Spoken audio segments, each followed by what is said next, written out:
Right. Let the games begin. Hello, sir. How are you? I listen, Connor. I don't know, man. I still feel like I'm too young to be a sir, young at heart. But the answer to that your question is I'm good. I'm really good. How about you? How's your week been, man? Yeah, it's good. First of all, hope you're feeling better. It seems like you're good. You know, I'll be brutally honest with you. I went and got COVID tested today. Okay, and Yeah, everything all yeah. right, or does it take a bit? I don't think I have it. Mhm. I think I just have a sinus cold. I've been prone to sinus infections over the last with travel and everything, but I haven't traveled in the last 6 months, like since basically February. So, but I know I pushed my body really, really hard last couple weeks, and last week I was training really heavy and doing high intensity cardio, like 20-minute, what's called a sprint workout. It's very effective for getting lean. And then I kept pushing it. I was doing 2 a days, like doing 20-minute interval, and then I'd go in for my lift anyways. And Gotcha. I knew my body was running down, and then something had to give. And whether it's my body just saying no, or I caught something from someone. Do I think it's COVID? No. There's 444 cases in Manitoba. I work from home. Mhm. I go to the lake. I mean, have I seen other people? Yeah. Um, do I think it's COVID? No. Is it smart that I go get tested? Yeah. So that's why I went. And you never know, right? Yep. I mean, if this develops into something more serious, then I'll know in 2 to 3 days they're going to contact me. And if not, if it's negative, then which I think it would be, then life goes on, right? Good. So, Yeah. Well, hopefully you're okay. It's I mean, I've been doing training with people in the U.S. that have had COVID, Mhm. and they're a little bit run down, and I don't have any of the symptoms. And I can, I mean, do I have had, sinus congestion? Yeah. Do I taste my food? I'm not so run down. I mean, am I a little bit more tired? Yeah. But I mean, it's not like I'm doing nothing all day. Mhm. I mean, last couple of days, I'll admit I've been a little bit more relaxed, and this is my second cup of coffee today because I knew you and I were going to get together, so I wanted to amp it up a little bit. But I started my day at 5 a.m. I did an Army of One training with a group in Cape May, New Jersey. Today was day two, and I had to get up at 5 to make sure that I'm on point for 6, and they wanted training for them 7 and 9. Mhm. So okay, I'm up at 5. Go hit the cold shower for 3 minutes. Do you do that? Do you? Yeah, have you tried the? Have you heard about the Wim Hof method or the cold I shower? I haven't. No. So my week this week, Joe, it's been a crazy switch flip for me, I guess, because yeah, I'm doing Xander full time. So Yeah. um, How's it gone so far? good. So what was it? So this is my first week not at my day job, and then we had the long weekend. So I had a call on Saturday, couple reschedules to Monday. So I had a couple calls Monday, Tuesday, Wednesday is my days off. So we went and looked at a vehicle, ran some errands. So that was all good. Today's Thursday. So I had a call with an Australian girl first thing this morning. Another call canceled, and then one call scheduled for tomorrow. So it's like it's quiet. It's quieter right now. So Now, they needed me, like they needed to know that I was coming full time, and now yeah, they've hired another person to do their, like, what they call their clarity call, their first call. yeah, So they've got him trained up, and so he's going to be starting this weekend. So it's going to pick up. It's just a big adjustment from me going like 45 hours of my day job plus Craig calls plus these calls on the weekend to yeah. now it's like, I'm around the house, and whether I have a call or two during the day, they've got me. I'm going to do it. I'm going to have an Instagram where I'm going to be doing some of their content and whatnot, seeing if I can attract some of my own leads. So Yeah. definitely an adjustment. So I think August is going to be a transition for sure. So I'm glad that we've got these kind of training scheduled in, just to get myself as ready as possible. But the Good. calls are going well overall. Like Cahal's crushing it. He had a couple calls the last 2 days, got a bunch of people signed up. So it's just going to be a matter of the call volume. It's been pretty Yeah. consistent, about one in three or so that you actually get on the phone and talk to, are signing up. So things are going well. It's just they're now preparing to ramp up the call volume now that I'm ready to take calls. We're actually going to discuss. we're going to discuss that today, you and I, about well, what I say today, I mean, it depends on how things go. We will get to the point where we're going to discuss metrics. So, it's important for you as a salesperson to, it's great to have a manager who's telling you what your numbers are. It's better when you know what your numbers are before your manager speaks to you, right? That way you can say, hey, listen, when somebody, I'm assuming your direct report is Cahal. Correct. So you get to talk to him and say, yeah, I spoke to 11 people this week. I had 16 calls lined up. I actually got on the horn with 11 of the 11, which you're call number 2, right? In their 2-call process. Correct. So, and I'm curious about that, but that's because I find if you're going to rapport build with somebody at the beginning and then they hand them off to you, are you going in as the closer? Is that like, that's it? You're not selling, you're closing, right? Yeah. So they call it a business audit. So basically the way the call works out is they've had that initial call with a guy named Alex. He's given them some homework of Xander's orientation video, the 7 steps to building the business. Yeah. And then so you start the call off, quick rapport build, like, where are you from? Oh, I'm from here. Cool. And then, so what were your main takeaways from that video? And then kind of validate whatever they're saying about the video. Oh, that's a big shift for a lot of the coaches. Well, let me frame for you what this call is going to be like. I want to ask you more questions about your business. And then I want to, more importantly, know where you want to be in 6 months to a year. Okay. And then from there, we want to map out the exact steps, how we can get you there. And then at the end of the call, I'll tell you, like, I'll share with you exactly what we have going on here with Xander's high impact coaching program. If you feel it's a good fit and it's aligned with what you need in your business and in your life right now, I'll get you set up, get you connected directly to Xander right away. We'll get things rolling. Sound good? So, like, asking for permission to sell type thing. And then they all say, yeah, sounds good. And then, okay, let me start with this question. Like, what's the biggest struggle or barrier that you feel is holding you back right now? And then that's where it opens it up, and you kind of have your guided questions to who's the ideal client you're looking to work with? What have you attempted to attract this client? Oh, how long have you been struggling with this? How long have you known you want to get the coaching business going? And you kind of figure out what their pain point is. So then from there, like, what's the worst part about blank? So, I hate my day job. I want to do coaching. I don't know how to get clients, or what. That's a common one. Sure. I've wanted to do this for 6 years. I can't figure it out. Okay, what's the worst part? Oh, how much longer can you sustain this without seeing a shift in results? Is this affecting your confidence? Just kind of depending on the flow of the conversation. Yeah. Wanting to get to the point, obviously, where they say, oh, I'm done. Like, I want to change right now. So then, a gut punch could be like, oh, what would be the worst part if another 3 to 6 months went by, Joe, and you're still stuck and you can't figure this out? Like, oh, I'd have to get a day job, or, oh, I might give up on it, or whatever. Oh, okay, yeah, let's shift the conversation. Like, we don't want that, right? We want to take a look at where you want to be, where you're going to be when you start working with Xander. Kind of list a couple of the things that they mentioned.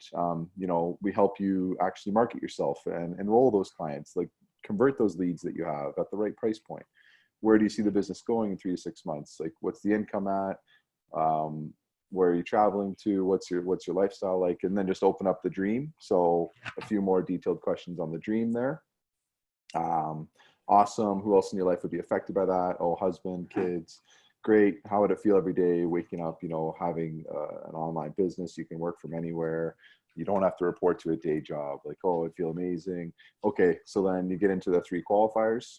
So let me ask you this, like, if Xander gave you the exact steps, would you follow the steps, or would you stay in your comfort zone? So kind of that's like the first one, with a little bit you say before that. Oh yeah, totally ready to get out of my comfort zone. Okay, great. Yeah. So, every good coach needs a coach of their own. Do you understand the benefits of having a coach and mentor like Xander? Yes. Validate that with them. Third one is, like everyone, the extra income, the money, the freedom, that's all great. But really, we see the best results from our coaches that are looking to have a big impact. Like, what kind of impact do you want to have on others? Great. Okay. Yeah, that's amazing. I love that. Very powerful. Let me have a recap of the conversation. So then you recap. And then that's where, like Cahal says, and I'm finding it too, like, that's where you can tell really the sales kind of made, because I've been making my notes all along, and it's funny. And I'll ask you and Cahal, but basically I do a pretty good job on the notes, and when you can say all of their pains back to them and then expand on their dream back to them, a lot of them just say, they're like, oh my God, like I can't believe that. Like they'll either compliment your note taking, or they're like, I can't believe that I said all that, or like, so then I just kind of, we have a quick laugh, and it's like, well, you know, that's my job, and the good thing is I'm 100% confident that we can help you solve all these problems. Right. Hit them with a testimonial, someone that is the same niche as them, same struggles. So I'm learning there, kind of gathering information on our past clients. You know, they were going through the same struggles. They spent money on other coaches. They tried other programs. They couldn't figure it out. That's when we found Xander. We took them back to square one, helped them with the organic strategy, whatever it is that their pain points were, and then how they're now enrolling clients. They made 6K in the first couple weeks, and now they're at 10K, whatever it is. Just want you to know that that's possible in the space that you're in here when you have the right strategy. So the program here that would be the perfect fit for you is Xander's 8-week high impact coaching launch program, exact same program that Blank went through, that you would go through. Are you interested? Do you want me to break that down for you in terms of how it's set up and how it's structured? And then they all say yes. So then basically they've got a great script on breaking down the program in great detail. So then I get into that in detail. Pretty much I do a lot of the talking there, try and highlight any of their pain points about how the program works. And then so you go through that. And at the end, so just going back to, so this is what works. In order for this to work for you, we've got to be willing to do those 3 things we talked about earlier: get out of your comfort zone, be coachable, and actually take action. Is there any reason you'd not be able to do those 3 things? And then they all say no. Like, no, I didn't think so. Like, you're a perfect fit for what we do here. So like, what questions do you have for me? Handle any questions they have before. A lot of them will ask about price there. So kind of either, depending on if they brought up price a couple times or not, it's like, you know, you'll say, oh, well, one of the hallmark traits we see out of our most successful coaches is that resourcefulness and finding a way to move the business forward, take the actions necessary, no matter the circumstances. Like, do you consider yourself to be resourceful regardless of the investment here? Oh, yeah, for sure. Okay. Yeah, great. So let's go over the investment. Price up. So full price of the program, you know, there's no ads, nothing else you have to spend money on. Xander has priced the program in a way that people are committed, decisive, ready to make the necessary shifts, can't afford it. So the full price is $9,000. You know, that includes everything we went over. Boom, boom, boom. Quick couple points. And so for people like you that are decisive, ready to go to the comfort zone and invest in themselves, we can take $3,000 right off the top, get you started now for a price of $6K, and then just go quiet. So that's where I've emailed you in the past, where a lot of them hear $6K. Some of them are really ready to go, and they're like, can I break down into payments? Oh yeah, totally. Let's break it up. And they're ready at that point. Some of them hear $6K and they get scared off. And then you got to, oh, well, we can break it into payments for you. And that way it gives you a few weeks in the program, get you those first couple wins. Like, and then, so it depends how they handle that at that point. So that's where the dojos really come in well, just keeping that confidence up. You can kind of feel it with the ones that are just a little scared and need that nudge versus the ones that, you know, might not have been serious all along. And then they hear the price and they're like, oh, I thought this would be like a couple $100. And it's like, no, like, how am I going to help somebody make 6 figures? Mm-hmm. You know, and this is something that you're going to have for the rest of your life, and you're thinking that you're only going to pay $200. I mean, it's So that's basically, that's the script. It's about depending on how much of a talker the person is, it's anywhere from, and then objections, obviously, like 45 to an hour and just over an hour, depending on, and then so from there, if you take the payment, then you get them signed up right there on the phone. Take the payment, get them a DocuSign registration, book them in for their first coaching call, get them in the Facebook group. It's about an hour and 15 minutes if you go through the full deal with someone, depending on how much they've talked and how many objections. Is the first coaching call, do they go right in with Xander, or do they go with somebody else? So there's 2 point coaches, Nick or Feroz, so that we try and schedule that for next day, or same day, I guess, if they have time. But so Xander does the group calls twice a week on Zoom. There's flexibility there for 2 hours, and then they have their own success coach that is their one-on-one coach throughout the program. Okay. All right. So if they want to work with Xander, is it a premium? So that's where, there's this is the 8-week like launch program to get them going. The high coaching 8-week launch is $6K. You're not with Xander, you're with one of the other coaches. And then which is scalable. Totally get it. Yeah, you're with Xander on the group calls. So those are group calls, bring your questions, kind of like what Craig's doing. And then he's got his accelerator mastermind. So that's next level. Once they've got systems in place, they've got their first client or two. At the end of the 8 weeks, they have interviews for that, and they can move up to that for a 12-month commitment to the mastermind. So Cahal's been doing all those calls right now.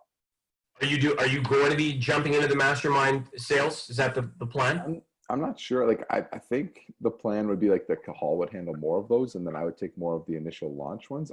Honestly, I don't know right now, but he's been handling all those. It's your first week, so yeah. It's okay. It's all right.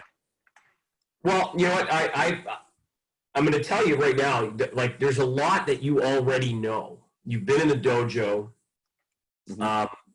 Like, you probably learned from a variety of other people. Sometimes all it takes is one golden nugget to make $1 million impact.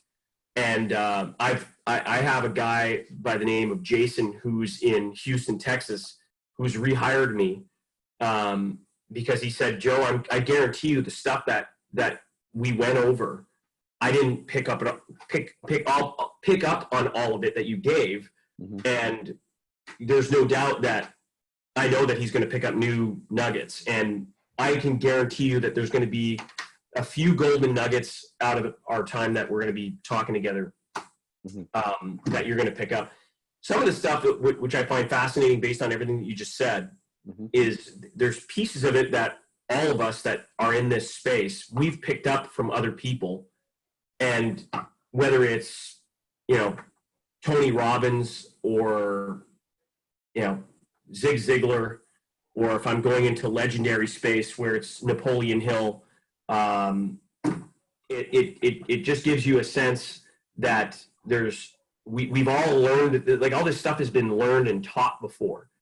What's interesting now is with technology, it's opening up the world to more of this expanded thinking. And what I want to expand on, and I want to start with you, and I'm going to start with why. You're going to see me, by the way, using different colors on your board. So I've got a board specific to you. Okay. And I do this way interactively with you because, and I'm going to be using different colors. It's part of what's called the accelerated learning process. I'm giving you some of the inside scoop in terms of, hey, why is he changing colors and stuff? I'm telling you, Connor, because I want you to know it. Because who knows, maybe one day you decide, hey man, I want to teach this Army of One thing, Joe. Awesome. You've gone through it, great. Because I want to be able to scale this as well one day. And I've been teaching Army of One for a long time, but I've added new arrows to the quiver as I've learned new things. And a great book, and you probably have heard me talk about it before in our weeks and weeks together in the dojo, Start With Why. And it's by Simon Sinek. He's the #2 watched TED Talk on YouTube today. He's a great orator, fantastic speaker, great thinker. And what I love about what he says is so true. People don't buy what you sell. They buy why you sell it. And I had this debate, in fact, today with a group in a retail store. They were comparing product specifications to competitors' product specifications, and it was literally what versus what. And how do you separate yourself from the what? Because if I'm going, hey, like if you previously were in the auto industry, if I went, hey, our motor is, this many horsepower versus their horsepower, and we use this type of brake and this type of brake, and we have air conditioning, and you go spec versus spec, it just comes out being a specifications sheet, and it has nothing to do with the interpersonal relationship. People don't buy what you sell, they buy why you sell it. So you've got kind of, I'll go a little further. I'm coming back to this for you because this is going to be important because this is your sheet. Yep. The look of it kind of looks like this.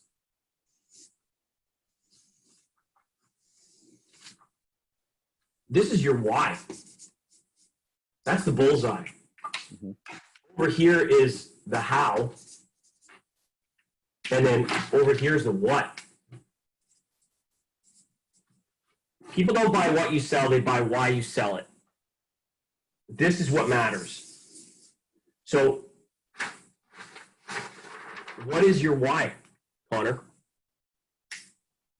Why are you doing what you're doing right now? We got to start with why. So go ahead, and we're going to take, this might take a little while to go through this. I'm going to mark some notes down. So give me the first thing that comes to mind. I am currently working in my job in sales with Xander because, what's the why behind it?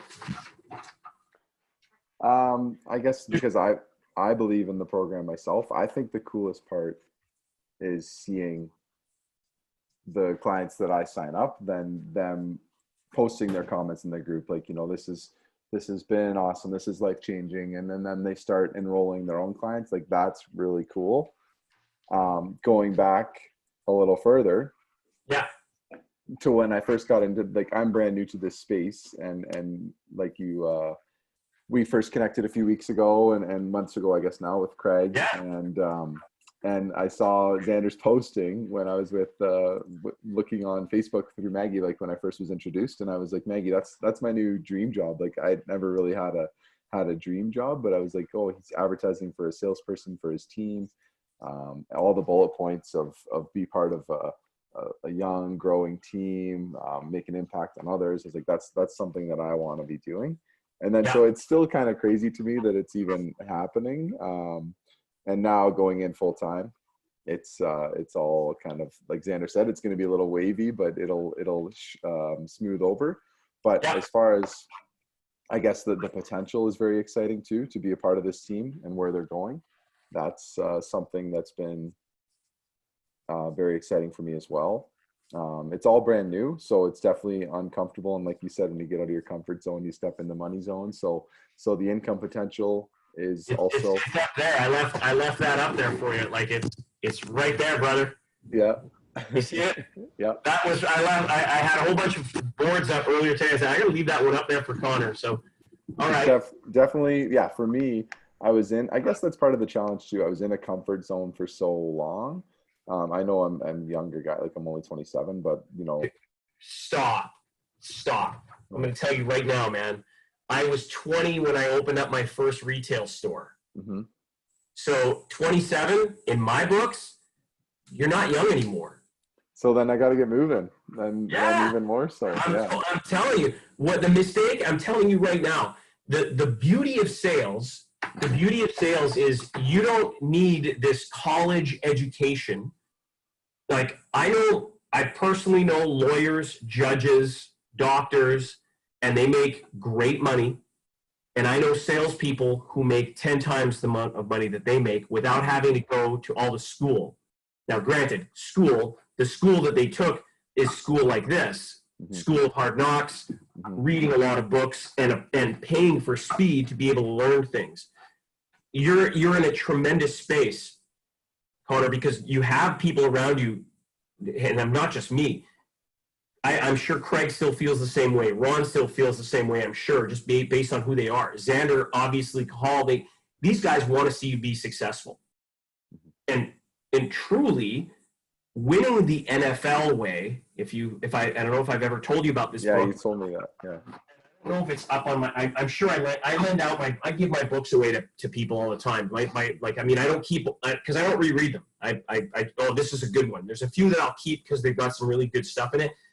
But winning the NFL way I would surmise that one day, like, based on the space that you're in, it would be crazy for you not to become one of us. Like, to me, and we're going to delve into that. And I'm excited here. So I want you to know, like, this recording is between us. This is a cone of silence. You are definitely imparting with me already some very heartfelt information. So I want you to know, Connor, I'm not sharing this with anybody. Like, these Army of One sales training conversations that I have with anybody, whether it's a group or it's one-on-one like we're doing, I do not share this stuff with anyone else unless I have their permission to. So, so what you and I'm not dissing you, by the way, saying at 27 that, hey, you're behind, because that's not it at all. I'm 49, and I went through my life the way that I did. Started off as a young entrepreneur, then became an employee, high paid employee, by the way, for a couple of different companies, then became an entrepreneur again, then became an employee again, and then an entrepreneur again. It all had to happen this way for me. And there's nothing wrong with that. Then you look at a guy like Jason Capital, who was a millionaire at 24. Good for him. I'm not jealous of him. Listen, man, I sold for millions of dollars by the age of 20. Like I was making too much money for my own good at that age. But it was great. I had to learn all of these things. So at 27, you're exactly where you need to be, my friend. You're not young, and I say this with all due respect, you've earned the right to be where you are.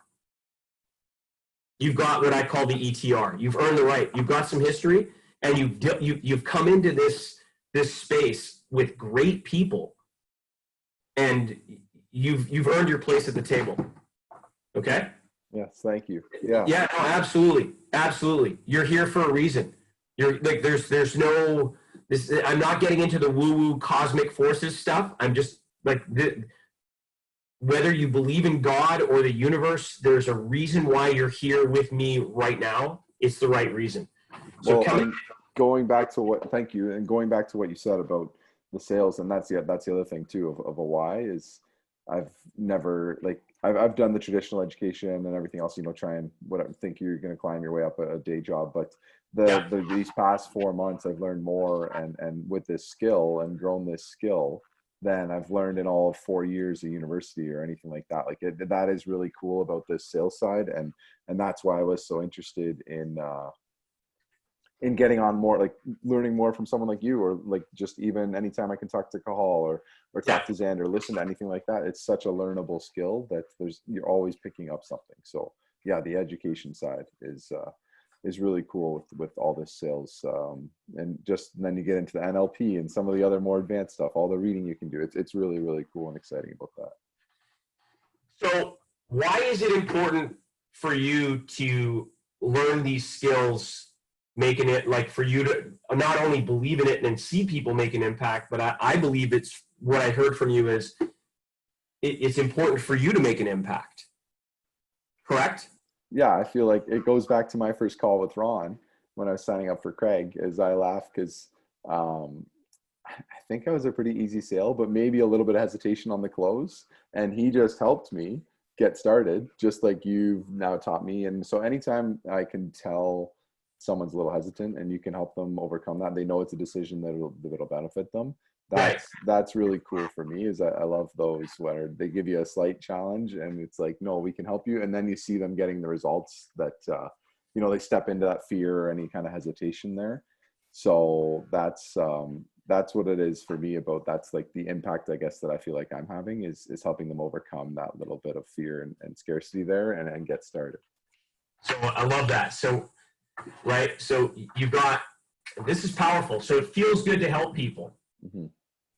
And it also, help overcome people's fear. I'm going to put that here. Mm-hmm. This is big. And what other role, like there's no other position you can be a good, like, I guess this is a unique position where they're starting a program where everyone's scared, even if they're ready to go, they're still a little scared, but it's like, no. Like, so yeah, you hear $6,000 and it's like, this is going to change your life. Like, this is going to be awesome.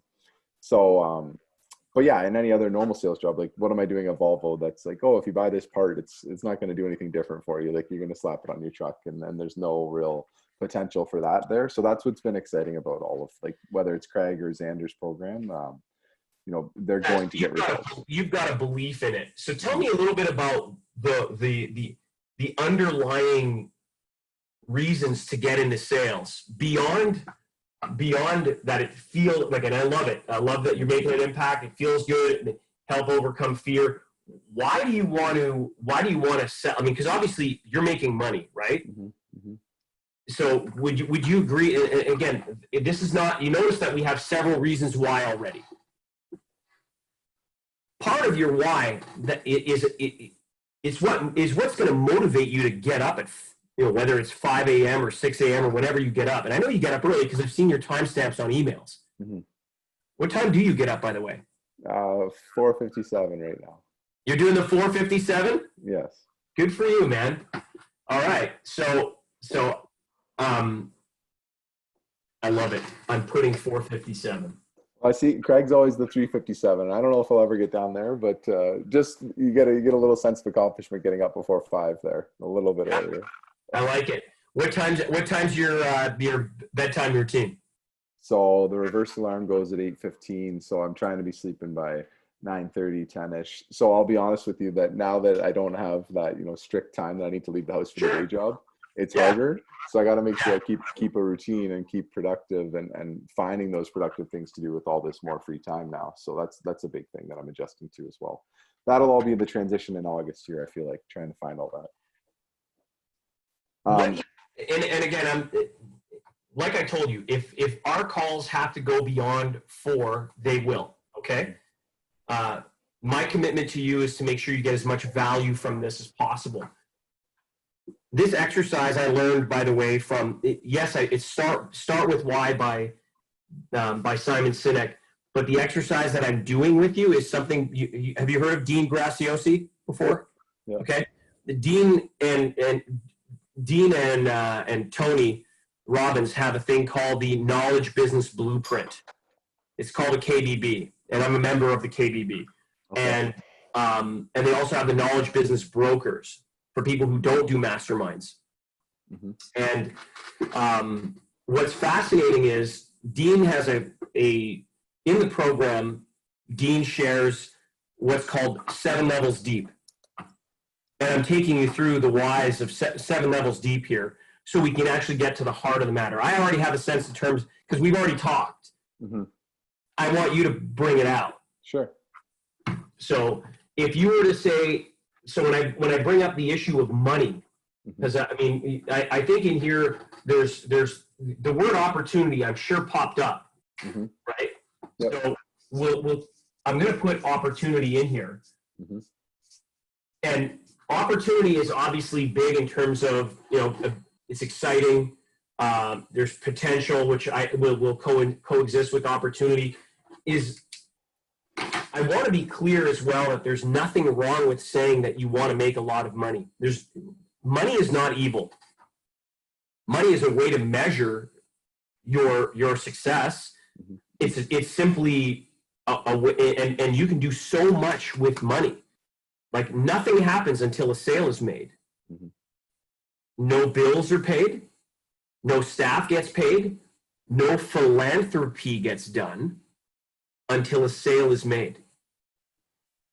Like that's powerful to think. So the idea that the belief is money is the root of all evil, it is not, right? The fact is, and let me ask you this, I'm going to sidestep for a quick second. Do you, and be honest, do you think a guy like Jeff Bezos, it's evil that he's going to be the first trillionaire? Or do you think it's like like nobody should ever be a trillionaire? Or is it, do you feel different about that? And there's no wrong answer. I'm just curious in terms of how you feel about it. I think that mindset is totally being unlocked recently. I would have never said that someone with lots of money is evil. It would have been more of like, oh, they like, I can't achieve that type thing. Like where it's like, whether they have gifts or what, like just not understanding that you can work hard and you can get there yourself. Obviously, trillionaire level is maybe not something that you need to decide where you want to be. I think that's what's so great with Craig is like getting a more clear vision on where you want to be, and you can get there. It's not that, as far as someone being a trillionaire, if they're now, my belief on that would be if they're giving back and they're creating a positive impact and they're not, doing it for the wrong reasons, then go all the power to them. Like they've worked hard and they're having that impact. Comes back to the why. So if you think of a guy like Jeff Bezos, when he started off Amazon, he had like I think it was like a bed sheet spray painted Amazon, one of his first photos, and he was, mailing out books. Mm-hmm. And today he's the richest guy on the planet. He figured out a way to be able to solve a problem. And he was passionate about it. Coming to you, your why so far, what I'm hearing is you believe in what you're doing right now. You're making an impact, a lot of potential, a lot of opportunity. Is the opportunity for you to make more money in less time? Is that? Yeah, again, it's all new. It's like I've always traded time for dollars, right? That's what's feeling so weird is whether I have one call or four, whether I go to, if I went to my old job for 10 hours, I'm getting paid, based on those hours pretty much. It's a salary, that's some commission. But if I do one sale here, it's more money than that whole day. And it's just like, you don't have to trade time for dollars. And that is the new mindset of getting used to, that you don't have to do that. And so it's like, how can I find more ways in now my free time, to create those opportunities? And the reason would be, to for Maggie and I, to when we are in the position in the next few years to have a family of our own, is to be able to, like, I look at Ron's stories on Instagram and whatnot, the work from home dad, spending time with the kids, he's running his online businesses, like that's where, and then yourself as well, like that's what it is. Yeah, it's family, and in these next few years, knowing that'll happen, kind of feeling the pressure to be ready for that, and also in a position where that can be the main focus. Thank you. Mm-hmm. This is big, man. Mm-hmm. And I'm going to ask it because it's obvious, but I'm going to go over this with you again. So you're doing what you're doing because you believe in it. You're making an impact. It's life-changing. It's a dream job. You're working less. The opportunity to make more is there. You're learning high-income skills. You're not just learning skills. You're learning high-income skills, which, I mean, there's 3 skills that are going to help you make a shit ton of money in your life. In today's world that you and I live in, it's copywriting, public speaking, sales, right? And you're getting set up right now doing what we're doing. Like, I mean, because I honestly, I'm not blowing sunshine up your butt when I say this, Connor. I'd love for you to be the next dojo guy, right? That's a form of public speaking, because you're not just doing it one-on-one. You're going to be doing it with a group of possibly up to 6 people at one time, right? Which is great. And then when the world comes back to doing live events, like that to me, that's the magic. I just enjoy it. And I when the time comes that when I'm supposed to be speaking at Craig's next Toronto Mastermind, I'll make sure that you can get in. I'll make sure you're there for at least my part, because I want you there for that. So you and Shauna can sit at the back of the room, and then she'll give you some of the feedback in terms of what's happening. Okay? So remind me. Okay. All right. But this is the big stuff here. When we come down to here, the opportunity to make more money, and it's not about the money. The money provides you security. It gives you the ability to possibly speak a love language, because, you're talking about being prepared for the family of this woman. How do you feel about her? Well, she just got home as we're speaking, Joe. Maggie, can I put you on camera? So this was our excitement of the week. New countertops came in our, and she just can't stop smiling. So it's quite exciting. So she's very special. She knows that, and I'll say anything in front of her. So she hates the sulky stuff. But yeah, that's we both. It's been awesome, because this journey for the past few months for both of us has been kind of that unlocking those thoughts and wanting to be prepared for that. As some of my friends, because she's 3 years younger, so some of my friends, one guy's pregnant with the first kid on the way. Yeah. That's exciting, but we're like, we want 3 to 5 years to set ourselves up for that, right? We don't want that. We've discussed all that. We've got combined goals, individual goals. So it's awesome to have that partner. Excellent. Excellent. So this gives me a great sense in terms of where you're at. And I'm going to be taking photos of these. I'll be sending them over to you, and you'll be able to review these. And, like your why, really, when you go deep here, it's because of Maggie, because you feel something for her, and you have a vision of your future, and you want to be prepared, man. all of this will lead you to this. This is what gets you, like, whether you actually figured this out before or not, it's what's getting you up at 4:57. Yep. Right? It's what, like, it's crazy. Like, that's what anytime I haven't had any hesitation, like it's of what I'm doing and being with Xander's team. Like, literally, it's just funny how your brain just goes kind of funny at times. Because 4 weeks ago, I would have said every single day, I was like, oh, my day job, it's driving me crazy. These people are so negative. Like, I just can't wait till I get on full time with Xander's team. And then you get on full time now, and it's like, oh, like I'm only getting 1 or 2 calls a day. Like, oh, like I could have waited at my job and made double income and whatever. But it's like, it's knowing that all the steps you're taking every day, you're getting up at that time and putting in that work. It's leading to the bigger changes, and it's all going to work out. It's just funny. Like, this is why I wanted to talk to someone like you and like just do as much learning from people like you. That's where I want to go. Because, you know, if you get in your own head too much, it's never good stuff. Yeah. And what is stopping you from taking on, again, whether a project of your own while you are waiting for the calls that you need to take? Mm-hmm. Yeah, nothing there. Nothing, right? Like, and I don't know what that could look like. You may discover it in the next few weeks, whether it's with me or with Xander, or you might have an epiphany and go, I can do this. Or, hey man, I got an idea and I want to work with someone else. Like, that's the beauty of it. I mean, I have several projects on the go. Mm-hmm. Like a year ago, I didn't have the SOS Dojo. SOS was just a portion of the Army of One sales training program. But now I realized that, man, I can granulate this thing down to one thing, and people are getting incredible value from it.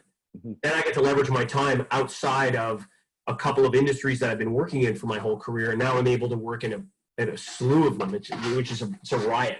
Mm-hmm. So this is great. This is a powerful piece. It's great. And of course, we talked about the what versus the why. Your why, you'll be able to, what's great is you'll be able to put stories together of your why. Mm-hmm. And be able to express your why depending on what it is you're selling. So in the case of Xander, already with what you are doing, you can share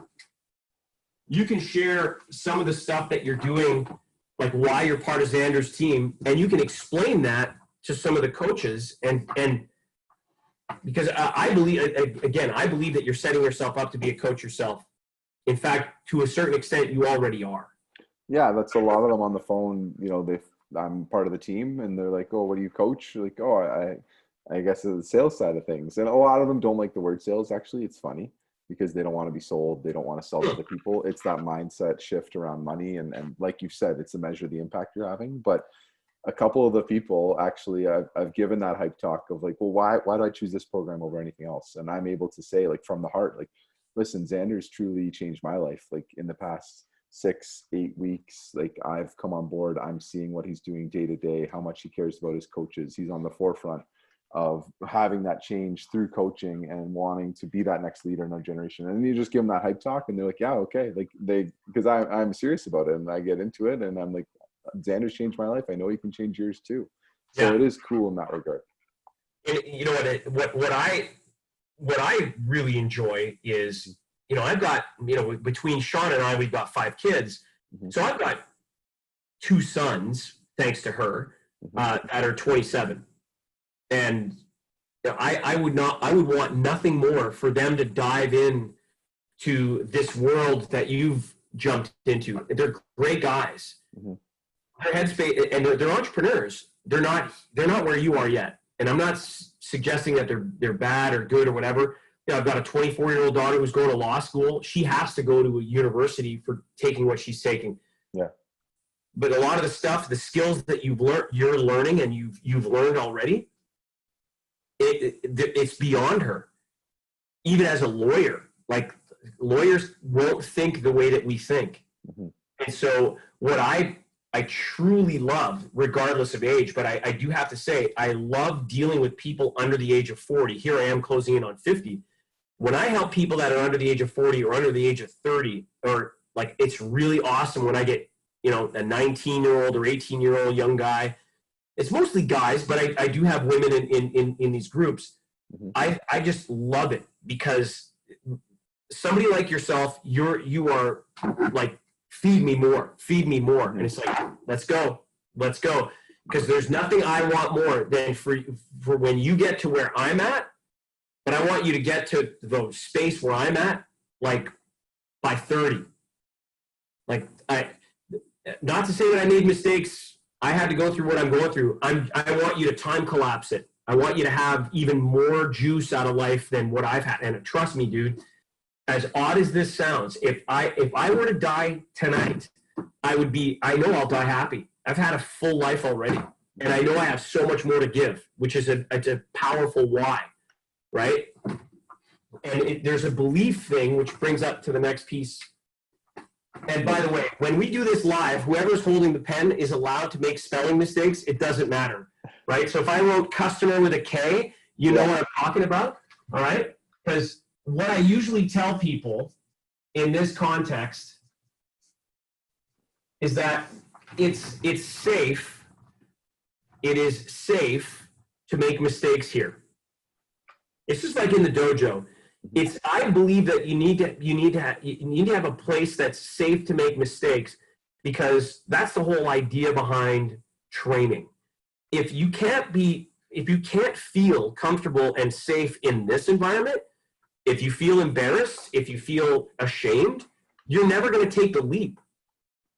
And so I want you to know that whether you wrote believe with just no E or whatever, it wouldn't matter to me. I wouldn't make a point of pointing it out. It's not a question of correcting. It's a question, making a course correction is one thing to help. But it's, a management piece that I've learned in my career, and this is just a tidbit that I want you to remember, because there's going to be one day, Connor, that you will be leading people. I know this based on your why already. You're going to lead people, whether it's a small group, whether it's in a dojo, whether it's in a live event. When you're leading people, you want to be praising in public. Praise in public and reprimand in silence. Because there's going to be times where you're going to have those tough conversations with people, and that's when you pull them aside.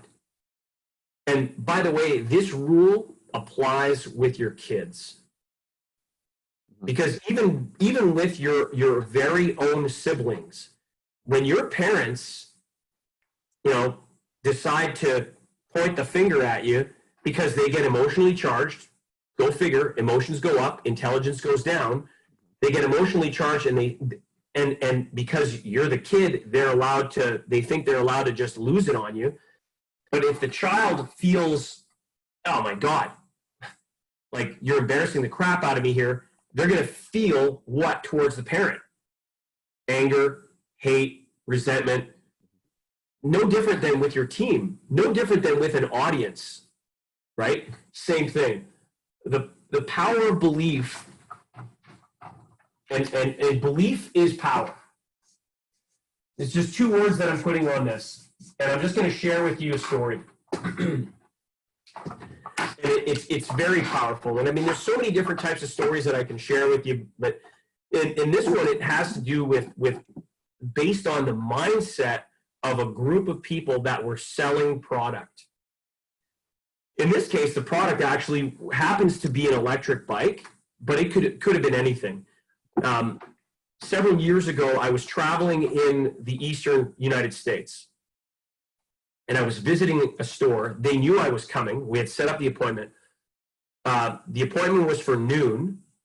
I showed up, and they didn't make themselves available for me until 4. So I stood around for 4 hours waiting for them. And they knew I had traveled from Winnipeg all the way down to New York State. So already, flew, rental car, had a place to be that night, and it was 4 o'clock. So just hear me out on that. Then they said, we finally get into our meeting, which should have been 6 hours worth of training, and now we had 2 hours left. The phone rang, and the store owner / manager did this. The phone rang, and they went, I don't want to get this. And I was like, an incoming phone call, right? And they're energy and out loud, they said, I don't want to get this. And I said to myself, that this is a huge problem. So she gets on the phone, finishes the call, gets off the phone, and I mean, I'll use her real name because you're not going to know the context. And I said, so Mimi, what's the deal? And she said, what do you mean? I said, you didn't want to answer the phone. What's going on? Well, we've been having nothing but a rash of problems with our bikes. And I said, so? Well, I don't want to deal with angry customers. And I said, okay. So I started to have to ask her questions, literally taking her off the cliff. And again, this is where the power of belief, okay? I asked her, so let me ask you, do you happen to have the knowledge and the ability to fix the problems? She said, oh yeah. I said, do you happen to have the staff who have the knowledge and the ability to fix the problem? Oh yeah, I can't remember the service technicians' names, but our guys are really good. I said, okay. Do you happen to have the access to all of the parts necessary to quickly resolve the issues for your clients, and or be able to provide a win-win that's going to at least appease them in the meantime? Oh, we do it all the time.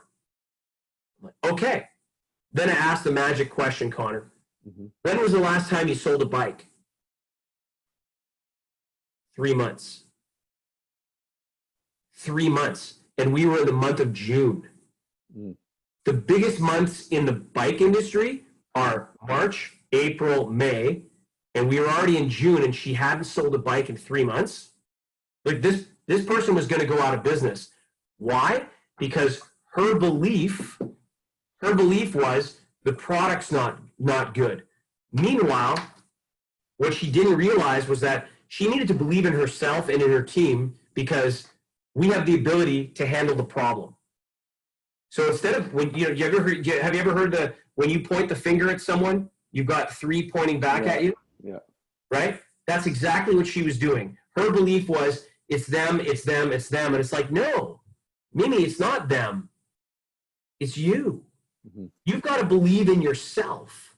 And if you don't believe that you can control the situation, and I'm not suggesting that products don't have problems. I don't care what product it is. If you're using an iPhone right now, you could have a problem with, your phone, with the software. You could have, but then you could take action to be able to fix it, right? The belief that you have in yourself and those that you surround yourself with is absolutely powerful. And if anything else, The Power of Intention, great program by Dr. Wayne Dyer. Look it up on YouTube. The Power of Intention.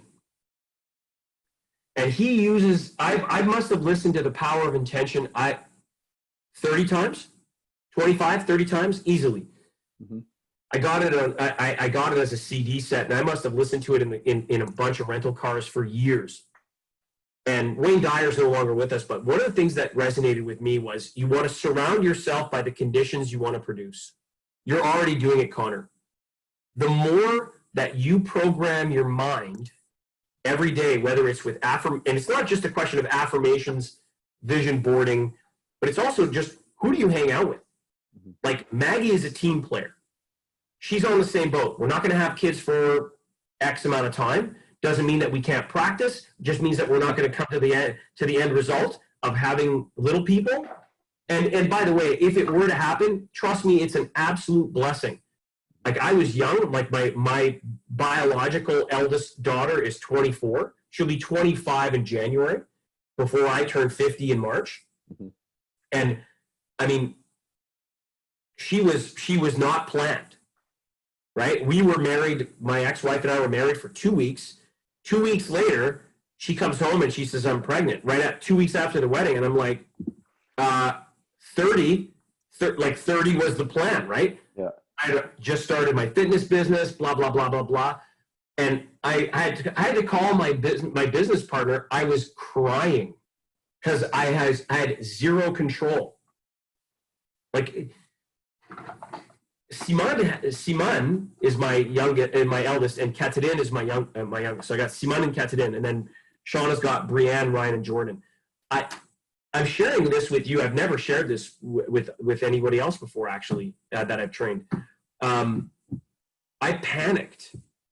I called up I had a business partner who was a couple years younger than me. So at the time when when Simone was on her way, I was 48 when we found out.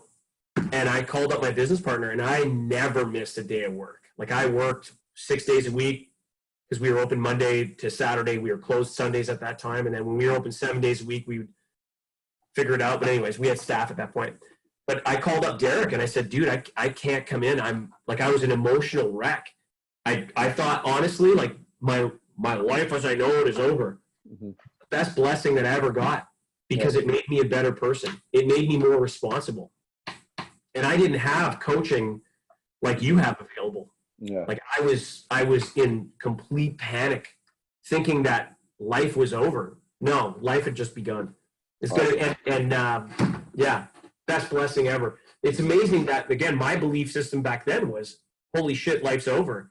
And what it did was it empowered me to be a better friend, obviously be a father. And you'll learn that it made me a better salesperson, by the way. Because when people came in to my place of business with their kids and me having kids, I was significantly more patient because I understood. Mm-hmm. When you travel and you've got a screaming baby right next to you, and you're not in first class yet, and you're in the middle seat, and there's a screaming baby, and and you look over at the mom and you just go, I get it. And then there's other people that are pissed off around you, and you go, hey, you know what? Every one of us was like this. So shut the F up. Like, Yes. Yeah. But does that story make sense about that owner operator? Mm-hmm. Yeah. Taking ownership.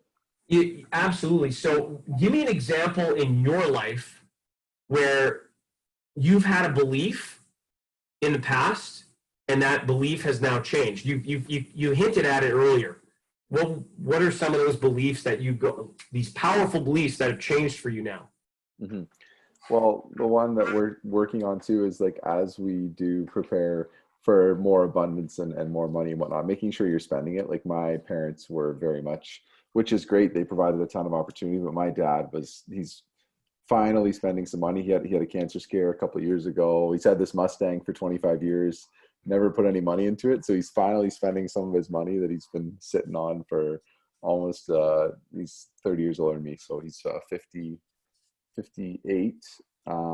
But yeah, you got to treat yourself as well along the way, not just collect it for no reason. Yeah.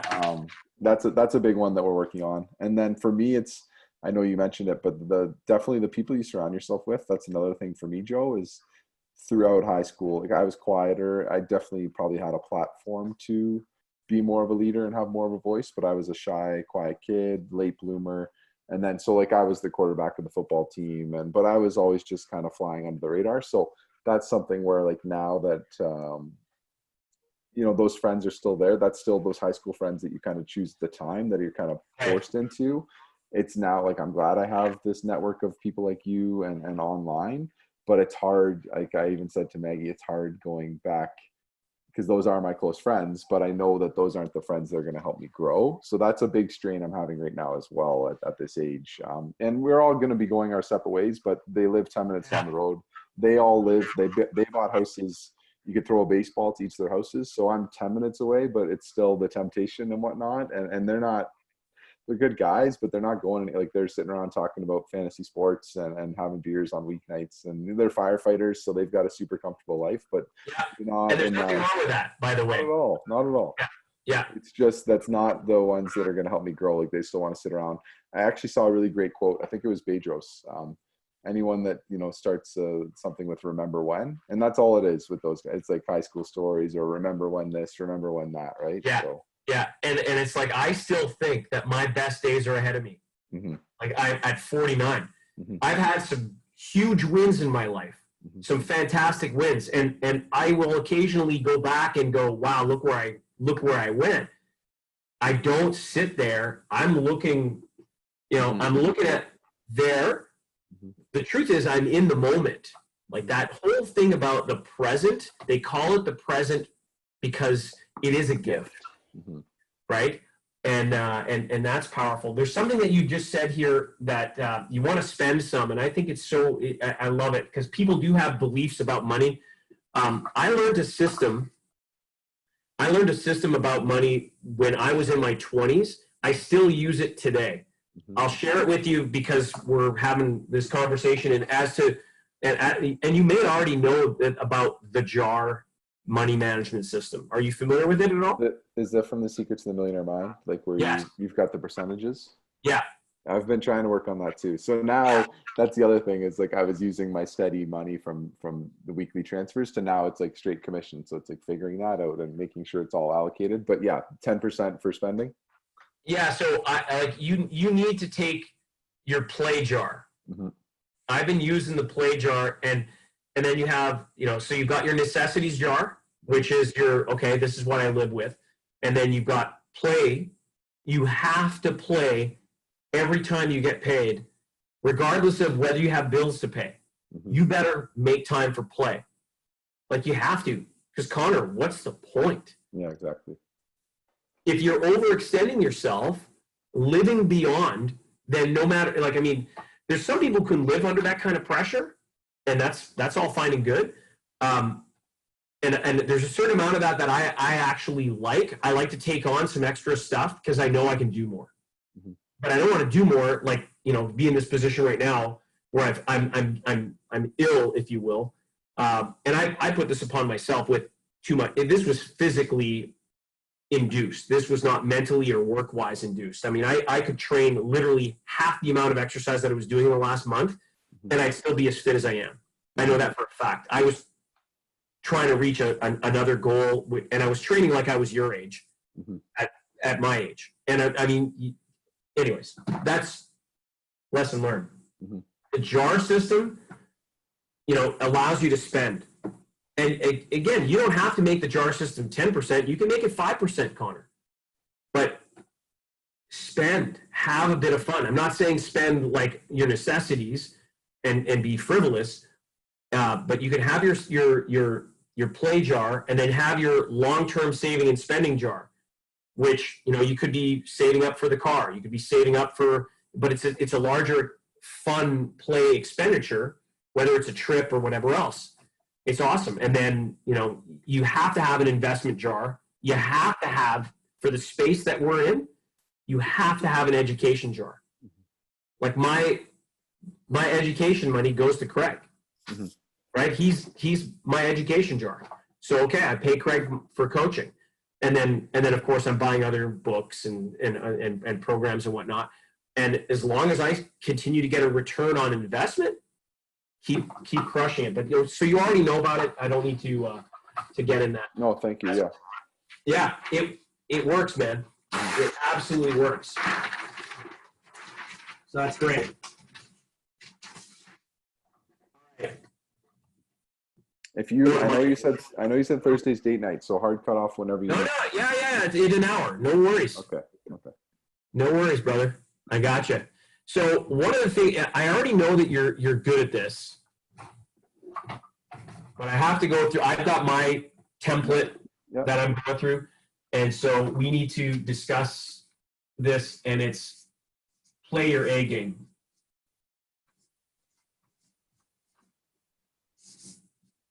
Now, it's different.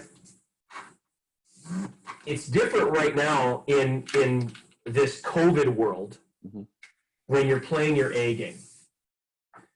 Usually when I'm dealing with people, my events have always been live.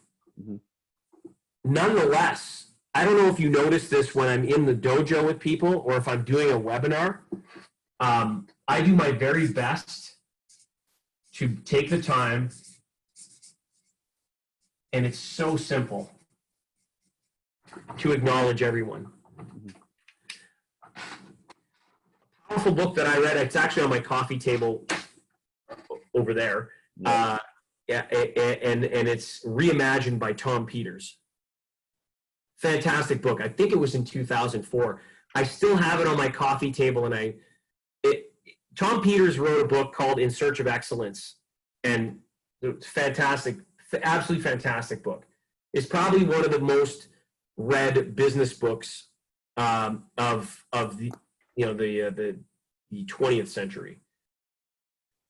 Reimagine was revolutionary for me, and there was, if I'm going to reduce it down to one sentence, he says it so well, and he said, simplicity is elegance. When you acknowledge someone, you're just being polite. And I'll use the example of, have you ever gone into a retail store, Connor, where you've been ignored? We were trying to buy a dishwasher the other day, and we literally walked in like we're ready to be sold, and just no one talks to you. Yeah. How'd that make you feel? Just like we have to go search them out. And it's funny because now that I'm in the sales game more, I'm wanting to give my business to the good salesperson. And so when you're not getting it, it's like, come on. So did you leave the store and go somewhere else? We had to. We were already like somewhat committed to them. So luckily, a woman did come out. She wasn't on the floor at the time, so she wasn't ignoring us. But she was great once she came out. So okay. Yeah. But one of the things so I'm going to go over acknowledge, and again, keeping in mind that one day we are going to be back in these live event scenarios. When I do a live event, even if I'm speaking on somebody else's stage, I don't hide in the back.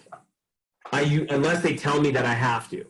I usually make a point of being by where people are walking in, or I have other people with me on the team, and we're greeting people as they walk in, saying, hey, welcome here, welcome, hey, right? You acknowledge everyone. Somebody gets on a Zoom call, I might be on the call with you, and then all of a sudden, I'll see that Courtney or Colin shows up, and it's like, hey, guys, and then I'll keep talking with you. You'd think people don't do this shit. And whether it's in this circle, and using this circle as the example, like the space that you're in, and you could talk to Xander about this, or you could talk to Craig about this. Guys like Xander and Craig have a level of celebrity. By the way, is it date night for you, bro? Nope. Okay. We're just chilling. So guys like Xander and Craig have a level of celebrity, right? And a lot of even their own clients are afraid to walk up to them during these live events. Like, I remember being at the Empire Summit where I met Craig for the very first time. It was, I actually spoke to Xander a couple of times. I don't know if he remembers or not, but that's where I met Xander for the first time, and where I met Craig for the first time, and where I met Bedros for the first time. I was recommended to go to this event by my good buddy Victor Proudian, who owns the Treadmill Factory, who's in your backyard. Okay. And Victor's a very, very close friend of mine. He's 50 now, and he and his wife-to-be are expecting. So she's 38, and so he's got a daughter who's 21, and now he's expecting his second child. And I'm like, oh my God. Wow. He's ecstatic. Yeah, it's pretty exciting. But what I've observed at these types of events, and again, we're going to end up having live events again one day, Connor. So some of this stuff that I'm going to give to you during Army of One, just save it, brother.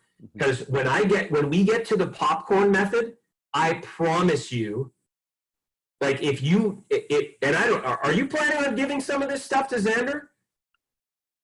As far as what I'm learning here, or? Yeah.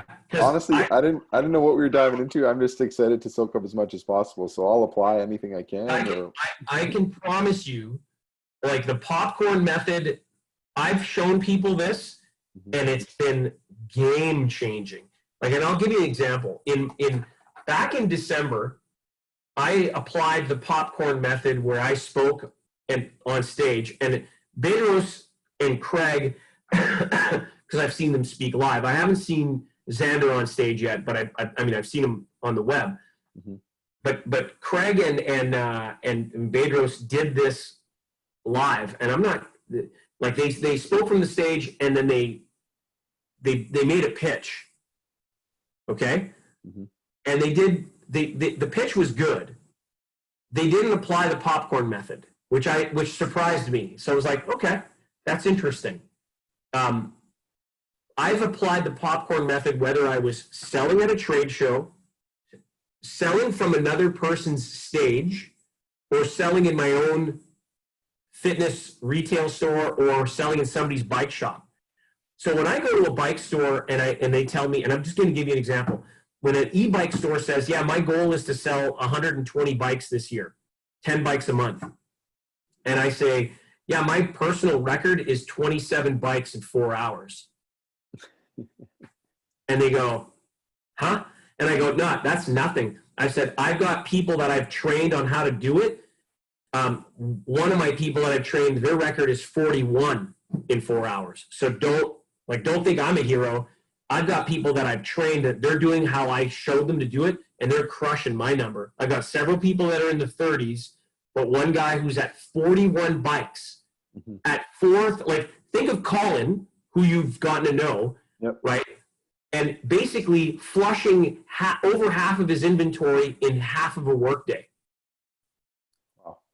Colin would blow, right? Mind blown. And I mean, I like the mathematics just do 4,000 times 40, and there you are, right? It's like, what is that? 160 grand? 160, yeah. Like that's a lot of bicycles plus accessories, right? So I'm going to show you, for myself, I spoke on one stage back in December, and I booked for $135,000 worth of business. In bikes? In this. Coaching? In coaching. One event, 6 figures. Wow. US. And I was paid to be there. So they paid me to be there. I negotiated that deal. What I did was they paid me in bikes. So they paid me in bikes. I got 3 bikes out of the deal. One I gave to my partner Chris at Lead Cycles. And again, so I've got other projects on the go, right? And our goal now is, how do we take our business and take it to 7 figures? The damage that I made, and this is where I made the mistake, was I wasn't doing masterminds. I was doing one-on-ones. So I was busy, and now that's the next step. And I've been talking to Craig about, how do I take this and regionally set up masterminds, and now I'm going to start doing masterminds online. But acknowledge, play your A game. Oh my God. Be polite, play your A game, acknowledge. The other thing about your A game, and you have to know this, whether you are currently with Xander or when you get out on your own, or you're in the dojo, I don't care where you're at. You have to, again, go back to belief, which goes back to your why. You are the authority. You are absolutely, part of your A game is knowing that you're the authority, and you have to believe this. You're on the call with these people that have already gone the first discovery call, and they've broken through to the next level. They're now speaking with you because you are, it's like you're the gatekeeper, right? You're the authority that gets them into Xander. So you're not so much being in a position where you have to convince them. You're actually in a position where you're going to allow them. I like that.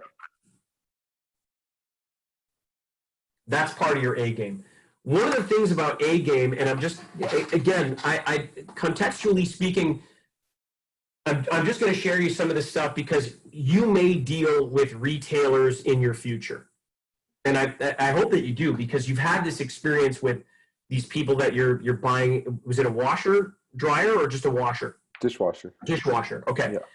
So like home appliances, I've actually worked with a couple of companies that sell white goods. That's home appliances, right? Yep.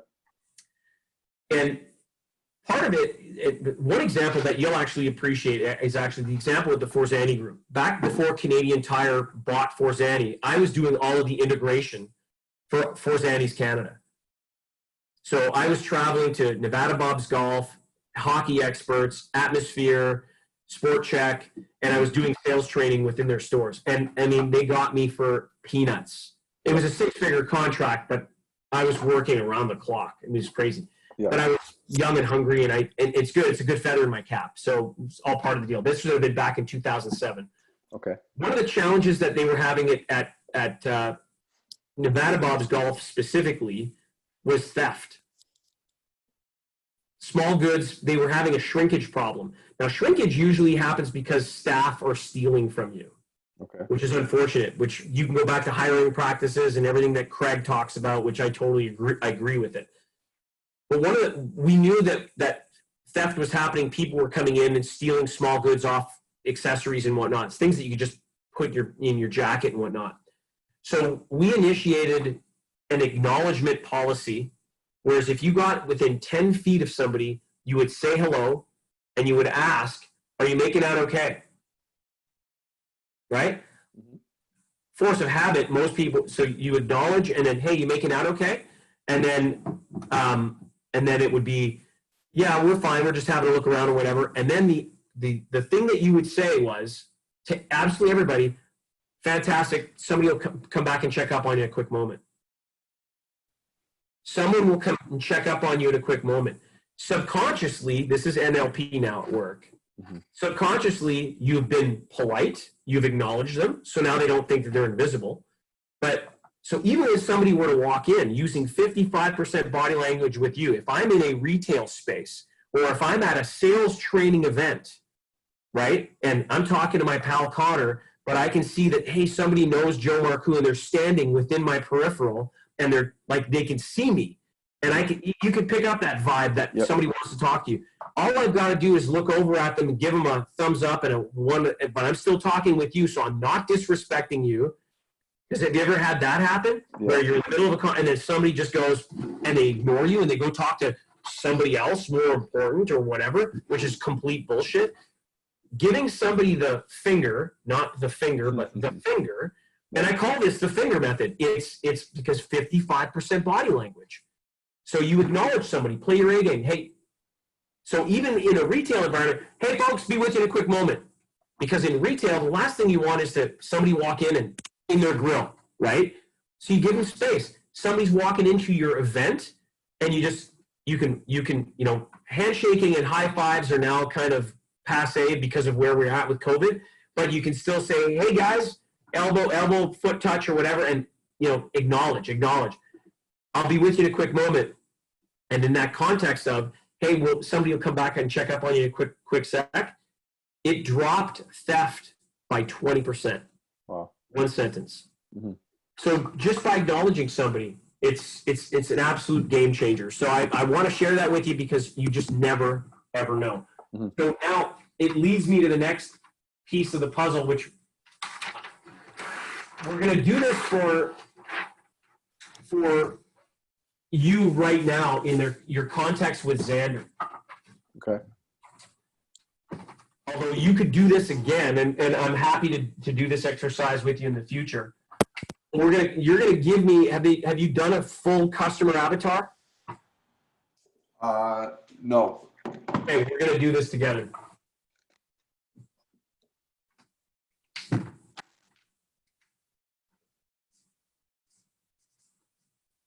I mean, it's easy enough to say, who's your customer? And for you to turn around and say, well, it's coaches. But that's a little vague. I give Craig some credit. He's been able to recently say, listen, I know that most of the people that I'm dealing with are men, and they're around the age of 35 to maybe max 40 years old. Mm-hmm. Right? He's been able to figure that out. That's his core customer. Depending on who I'm working with, right? If I'm dealing specifically in I got to a point 3 years ago where I said, okay, I'm dealing, never mind sporting goods, never mind bicycles. I went e-bikes. I granulated it down because there was nobody in my space. Mm-hmm. So I've literally positioned myself as the e-bike sales expert. Meanwhile, I've been a sales expert in other fields, but this was a way to be able to, for me to jump in, claim my space, and then expand. You're still selling to a specific customer.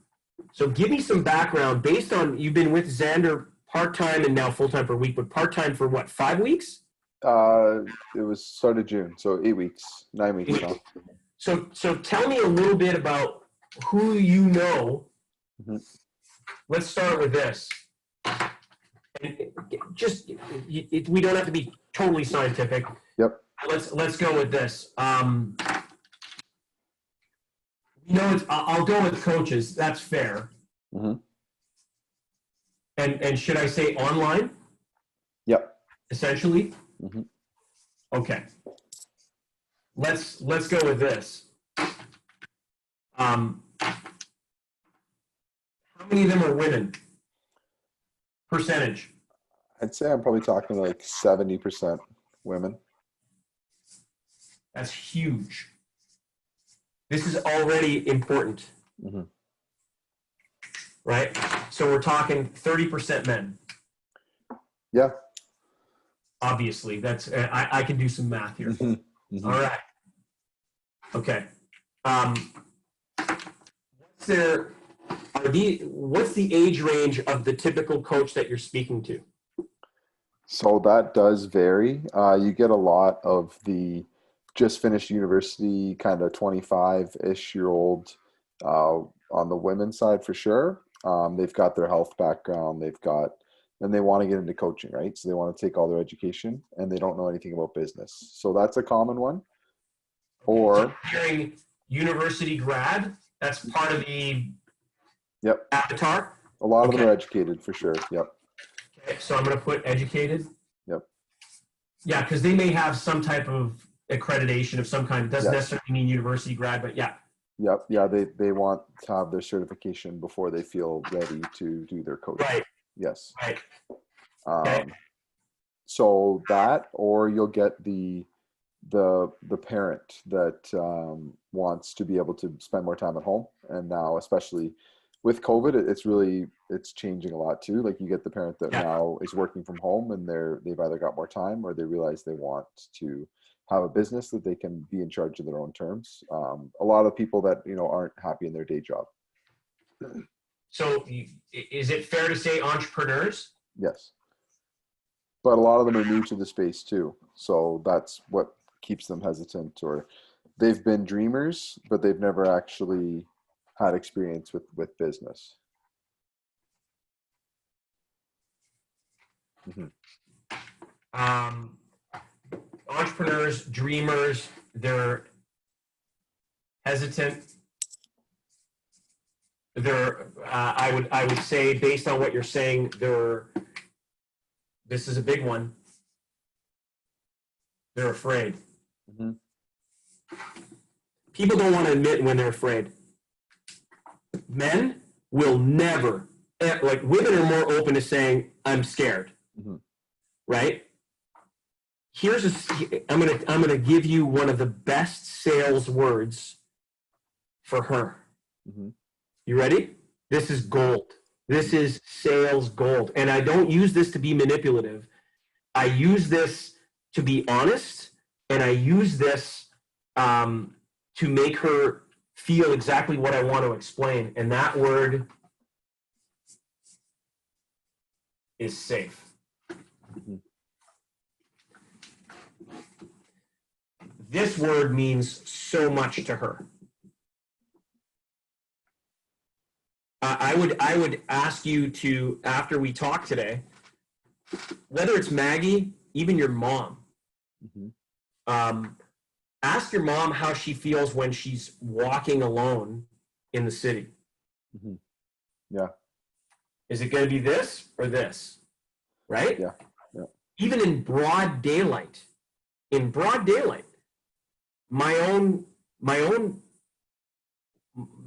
Shauna, and like, Shauna is a former fitness and figure competitor, mm-hmm. So she can take care of herself. I'm not saying like she's not as, and I'm not a big dude, but she's not as big as I am, but she thinks that she can handle herself in that case, but this is important. And it's funny because like Shauna has been, luckily nothing happened. She got, before we ever met, she got drugged twice in bars, right? Yeah. Like her friends were there to help her get home, but like she was completely like incoherent. This was not being drunk. This was, right? So how important is it for you to be safe? These memories that that women will have, and this is just a sad reality. I mean, I have daughters, and the second that Simone was born, I turned around and I went out and I bought books and I started learning about, raising girls. And like the first man that my daughters ever loved was this guy. So I better have like high standards for what they end up with, right? So, and they're currently with phenomenal guys. I couldn't be happier for them. Good. And because I like these guys. They're both excellent young men. And Shauna's boys, by the way, are great guys. But I want my girls to feel safe. I want you to understand that most women, and I don't know what the statistic is, but I can tell you that more than half the women that I personally know have had at least one encounter where there was either some kind of inappropriate behavior or something that's leaning towards an inappropriate sexual encounter. Okay? And the reason I'm bringing this up is that type of experience will forever be in their mind, in their psyche. They're speaking to you as a man. Even if it's they'll feel safe far away, but you've got to be able to make them understand that, hey, you know what, dealing with a guy like Xander, this is a really safe, like using the word safe in the words that you use, they'll appreciate it subconsciously, by the way. So I tell people, this is a safe place to make mistakes. It's safe to make mistakes in here. I do that on purpose for both men and women. But safe, dude, I can't tell you. See that baby home. Like I'm asking you in your next calls that you find somewhere in your script to, when you're acknowledging, go back to the A game, right? Go back to what's SOS? What's step one? Knowledge. Yeah. Play your A game. Step one of the SOS is acknowledge. So when a prospect, when the majority of your prospects you're telling me that are female and they make a statement, and you can somewhere, and you'll get to know it and understand it. We're going to work on what I call your template, and you already have one, but I might be able to throw in one or two extra questions that are going to help you be able to answer in a way that you acknowledge, hey, you know what, I want you to know that this is going to be a safe place for you to learn. I want you, I think it would be safe for you to say, notice how I said that? So it's safe to say, they pick up safe. They'll hear the word safe and they'll feel comfortable. Even though, so you can say to somebody, okay, so what kind of certification do you have, or where do you plan on going, or where did you go to school? Okay, so it's safe to say that you're well educated. And when you say it's safe to say, they're picking up that word safe, and trust me, that, my friend, is high-level neurolinguistic programming. Yeah. Does that make sense? It does, yeah, and it's very true, because a lot of them, they want to be told that too. They've done all this training. That's one of their big frustrations is, I've got all the information, but I don't have any clients. I'm not helping anyone. I don't know anything about business. So it's safe to say, you know what you're doing. You just need the steps to build the business. Right. So when you can say, adding and then a great book. And you can go online and you can go to the thesaurus, but I'll sometimes rummage through words that sell, and you can go and look at it and go, okay, if I'm looking at these words, and you can look at things that will, like you can look at safety, and like there's some great stuff in here. So like, yeah, security, peace of mind, full protection, safe, a haven. You know what? We're going to be able, with coming on board with Xander, you're going to be with a team of people that will insulate you. Right? I mean, you're going to be surrounded by people who want to do nothing more than help you and give you that security that's going to help build your business. Like, that's just powerful. We want to be able to, you can say, what's great is we're going to surround you so much that you're actually going to feel protected. Right? So, you can rest. I love this book for this. You can rest easy. This will give you the chance that you can rely on us, so that you'll learn how to rely on yourself. Yeah, it's great. It's great. So, anyways, this is one of these books that you'll be able to. Yeah, I've just had I've had so much fun with this book over the years, and what's interesting is this is like a copywriter's dream, right? Yeah. Yep. So yeah, words that sell. It cost me $15 US. It to me, I've had this one. I don't lend out to people. Yep. This one stays up there. That's a winner. That's a big win. So yeah, this one. This is why this exercise is so important, Connor. Tell me a little bit more about your customers. So again, age range, you've kind of given me it's an either or. They're either parents that want to save time, or they're young adults, like they're in that 25-ish range. Yeah, they've got like 4 different side hustles or 2 part-time jobs, and they want to build a coaching business. Interesting. Okay. So they've got side hustles. That's important. So they're working. Yep. They're not afraid to work. Correct. A lot of them are looking for those steps to get there quicker, and then it's just, whether they see the value in investing in speed, because they're determined for sure. Sometimes you ask that, what's going to happen in 3 to 6 months if you can't get this going? Oh, I'll be frustrated and it'll suck, but like, I'm not giving up. Like, they're determined. Afraid of. I mean, you said they're hesitant, they're dreamers, they're afraid. So what is it that they're afraid of? Is it what people will think if they fail? Is it losing money?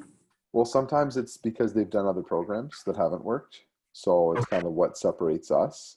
Or they're afraid, the underlying thing, I guess, would be that they can't do it, that either they're not qualified or they're not a guru, or you try and work through those kind of things earlier in the call. But, and then however money beliefs get disguised, but a lot of times, like, that's how it comes out as money. They're afraid of investing, or especially with everything going on right now, the dreamers for sure, if the people that don't have jobs or that are just making ends meet, they're afraid of investing and then being committed to this and it not working. So the return on the investment, that's something from you and Colin already. I've tried to use the word affordable and return on investment, but people can't, it's hard for them to get past that initial 6K number. Like, let's face it, even though it's an investment, the way that they view it is they're losing money. And so we've got to turn that upside down. That is building value gets to a point where when you've built so much of it, it's not losing money. It's shifting the money loss to making the investment. And you'll do that with keywords. And the use of keywords and planting those in will influence people to go, where do I sign? Like, that's the beauty of an excellent sale, is when you don't even have to ask. You're so prepared.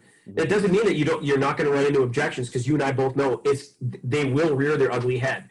And what I love about what you've been doing already within the dojo is you're at a place where you're ready for the objections and they won't happen. That's the confidence building that a lot of other people in the sales game don't understand, is that when you've done the work to get to that black belt level, and Connor, like, you're crushing it, man. You're doing a great job. What's happened is I've seen your level of confidence grow so much that you go into a call and you're almost hoping that it happens so that you could use the skill, right? Because and it's just going to come out. I got a guy, his name is Shachov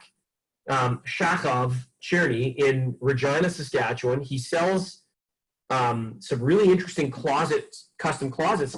And he said to me just 2 weeks ago, I've got this on video and I have his permission to use it. He said, Joe, I was in the truck. I didn't have any of my scripts in front of me, and it was just coming out. Like, he was able to handle all of the objections, and he closed his sale while driving. He said, Joe, was awesome. He goes, I wouldn't have done it had it not been for your training. Awesome. That, to me, like, I get stoked on that, because Shaq's why is, he's building these custom things because he loves to create and he enjoys the process and he loves to work with his hands, but he's also building a business that is creating income for his wife, Lisa, and himself. And they're building something. They're building a business. So it's fun. It's fun to watch. So for you, you're helping these guys. So I want to put an age. If I was to put a number, I'm hearing 25, and then I'm hearing parents. Are they in their 40s? Yeah, like, I don't often ask the age, but just based on the group interaction and seeing who's in there, like, I would say do the high 20s. Like, that's the most common, right around 30 years old, I'd say.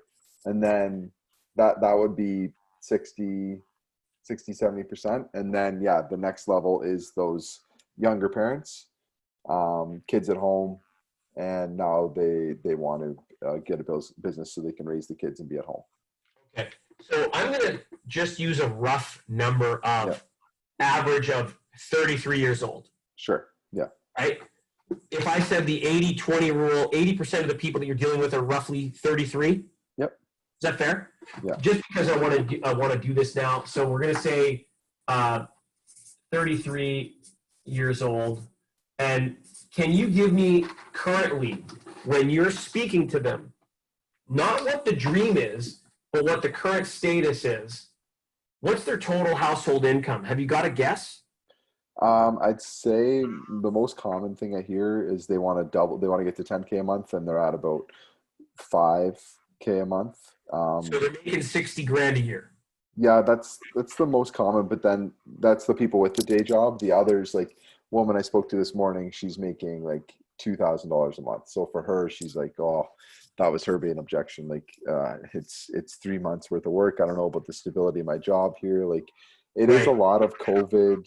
The people you're speaking to have lost their job in COVID, so now they're trying to pivot and make a business. But then, they haven't managed their money well. So the investment is steep for them at this point with the uncertainty. But yeah, exactly. It's risky to them. Yeah. Yeah. That's important. These are all key. It's going to be important for us to go with it. So I've got 33 years old, and I'm going to put money-wise, total household, I'm going to put 50K. Sure. Yeah. Just the average. You might have some coaches already that are close to doing 6 figures, but they want to go to 7. Exactly. Yeah. Right. But then when I'm hearing somebody who's making 2, okay, yeah, like, you're going to be starving if all you're doing is $2,000 a month. Well, and a lot of them are making that in a separate job, like coaching wise. You Right. get into like, what are you charging for your program now? Like, oh, well, I know I need to charge more. Like they're scared. They're kind of, they don't want to say what they're even charging. Well, how many clients do you have at this point? Like, Embarrassed. oh, yeah, embarrassed. Yeah, exactly. Yeah. Let me ask you this. What kind of coaches are you dealing with? Let's go with the men. Is it almost all fitness? Um, yeah, fitness or leadership, like big into wanting to help, men become more better leaders, or find a new career. Like the career change is another one there. Okay. And Fitness. Fitness is one. Leadership is another. mhm, Career coach. mhm. Or a Uh, specific, like for example, like I know Cahal just talked to someone today, and he was a real estate coach. So like a specific type of career coach. Yeah, sales coaches, marketing coaches. this was on the men's side. Yeah, that's the men's side. The women's Okay. side, yeah, Women. What a kind of coach? lot of health, specific health or stress. So whether they've gone through that IIN, like the integrated, like a lot of nurses or teachers that want to help with stress, or chronic health that they've lived through themselves, weight loss as well there. Yeah, weight loss is big. That's And for sure. then a lot of moms that want to help other busy moms. Like that's the most common mom one. They're very vague on what they want to do, but they're a mom that's overwhelmed, and they want to help other moms. And then mindset as well for the women is common. Really? Okay, Mhm, that's good to know. mhm. That's great.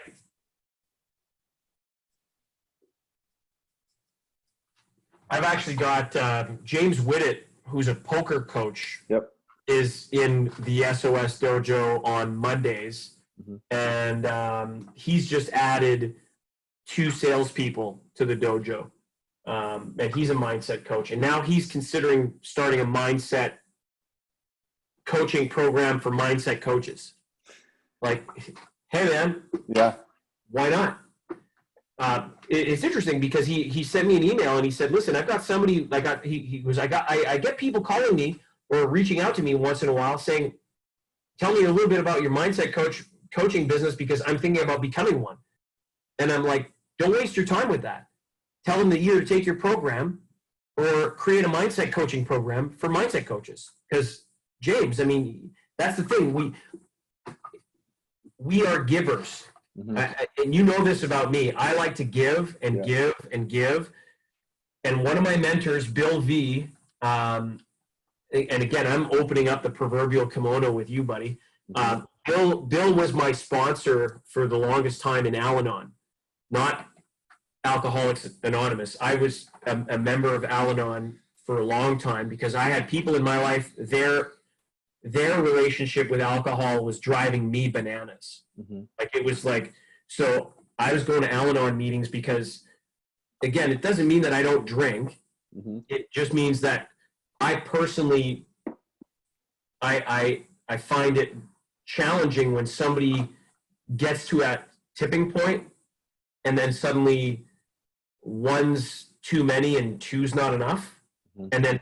And it's kind of like, I think you were mentioning that you had some people that, hey, they're great people, but that if they're drinking during the weekdays and that kind of thing, and it can lead to that slippery slope of bad behavior, bad habits, and that was part of it for me. I had people in my life previously where it's like, ixnay, that's it, and I wish them well. I still will see them once in a blue moon, Mhm. and I might partake in a beverage with them. I also know that I can go. It's time for me to go, or hey, I'm showing up and I'm not drinking, and I'm making that decision.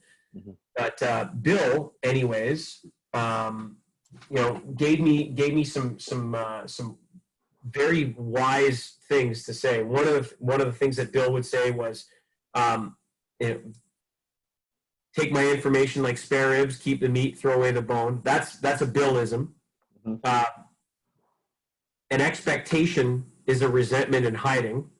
That's a Billism. These people will have expectations.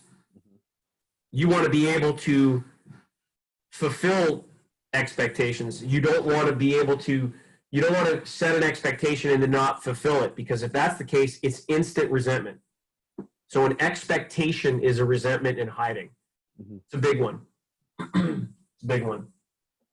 And thanks for sharing that stuff, Joe. Like that's definitely, I think I'm just going through that now. Like we can all see one friend, like he's on a slippery slope right now. He's the firefighter. He's got works one day, he's got 6 days off, and it's a slippery slope. And it's like, he's an old friend, but it's also just like at one point, like I'm not his parent, I'm not whatever. Like he doesn't have a significant other. He needs that. He needs a girlfriend. He needs something because he's just it's to the point where it's like, come on, man, like what are you doing? But it's also not my place. Like I haven't been around in COVID. We were very close before Maggie and I started dating, so he still loves those good old days. And now it's just like, not growing at all. And it's sad to see. And I've definitely felt some of those ways, like you said there. So thank you for sharing that. Because listen, man, I think part of the relationship that I want to have with people that want to learn, I think it's important for me to be able to share these things, because it's the experiences that I've had, both in business that have been very profitable, and then in some cases where in business where it's like, wow, I lost my shirt on that deal. But also in my personal life, I think it's important, because if you can learn from it, then I'm giving you the value, right? That's the whole idea behind time collapsing. And again, like, so I have a business coach. I have, but I've also got mentors. And so Bill, even though I haven't talked to Bill in a while, I know I can call him up. I can literally call that guy up right now. And if I said, hey man, I want to meet you for coffee, if it's not tonight, he'll meet with me tomorrow. Like, and yeah, like, my ex-wife was unfortunately a drinker, and it, part of the behavior as a driven guy, and it's great that you have somebody in your life who you both have the vision, because I had a vision and my ex didn't have the same. We didn't share the same vision. For her, the vision was stay at home, be a mom, and that was it. So, but wanted to have the castle and like the lifestyle. I literally was the and I read a great book because of it afterwards. It was called The White Knight Syndrome. So I was the white knight. I came in and I was going to be the knight in shining armor. And like what Bill used to say was, we're givers, right? We give out, we give out, we give out until we give out. And that was where I was leading before with the Bill piece. And that's exactly what I learned with that book, was also the same thing. Bill had told me before, he said, Joe, or it's Joel, right? It's Joel Macu, but I go by Joe. So it's like, he'd say, Joel, you're giving out, and you're just, one day you're just going to see, you're going to give out. And that's exactly what happened. And because I had this belief that I needed to be this knight in shining armor. And again, I'm not condoning her behavior. She was drinking, and she was hanging out with my then best friend. I was on the road making the bacon. They had an affair. And she got pregnant with his kid. Like, it was like so now when I encounter something that's challenging, I just go back to that. I'm like, this is easy, man. Like, yeah. And I'm not expressing all that to like make you feel bad or anything else. I'm letting you know that I'm accountable for my part in it. Like, I can point the finger at her and go, ooh, she had an affair, my best friend's an a-hole, and blah, blah, blah. And I'm not condoning their behavior, and trust me, they're not on my Christmas card list. However, I still had to do business with them for the last 20 plus years because I had to co-parent. Right? And they actually got married because they ended up having a kid. And I honestly, as crazy as this sounds, I wish them well. I wanted them to succeed, because I don't want my daughters to have to go through that again with another failed relationship. And, my daughters, and talk about a growth experience. I had to come to a place where, again, this young man, this little boy, this baby, nothing to do with me. I can't put any ill will on their brother, right? Like, so, and that took a while to grow into. And Wow. yeah, it's tough, man. But that's where stuff like what we're doing and learning with other people, you figure it out. And I mean, I think of Xander's story when he talks about, I think he had a DUI. Yeah. Like, I think it's important for his staff and his clients to understand that, hey, man, this guy hit a bottom. And in the world of AA and where your buddy's at, he's going to have to hit a certain level of bottom before he decides I got to make a change in my life. Yeah. Yeah. Some people choose to make an intervention. And I'm not telling you to do it or not. The commitment that you would have to a friend is at least, you can voice your concern. Mm-hmm. And that's it. And it's just like, hey, man, take my information like spare ribs, keep the meat, throw away the bone, right? And you can ask, and the thing to do is ask questions. Where are you right now? Are you happy? What do you need to do to change? Mm-hmm. Instead of saying, hey, man, you got to change your life, you could say, hey, man, I'm looking at what's happening with you right now, and I'm concerned.